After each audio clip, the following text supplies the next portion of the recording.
O ano na mga kababayan, ari na nga ho, pandali na naman kami, nandito kami sa Meat Festival. Yan, may program sila, tapos may mga yatay na kung tawagin ay stand or stall booth.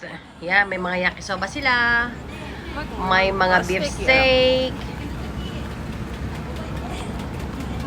may satsuma or potato chips, may karage. Basta isang booth yan ng mga iba't ibang pagkain. Para sa atin ay dito point. Para mga night market yan. Karage. Palibasa dito, hindi naman uso night market. At probinsya nga, yan. Pag may mga event lang, Ito. may Turkish ice cream, turkey. Wow, may karage. Yan o, may mga trophy pa sila. Ibig sabihin, talagang masarap yung kanilang mga pagkain.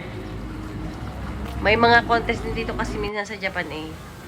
Kasali sila. Tapos pag nanalo yan, may trophy. Ibig sabihin, talaga masarap ang kanilang Sugoy na. pagkain yan. Ito, dito kami bumili. Ito sa akin. Kebab. Titikman natin mamaya. Huhusgahan natin kung ano baga ang lasa niyan. Ayan, may program pa. Pandali, mga manonood, kahit ka ulan. First time ko makakain ito, kebab. Kain lasa. Ari na nga, ang in-order na. Titikmen, sa maintindihan. Titikmen ang ating sir na mahusgahan. At ano na nga, ang kaya order ng aking anak.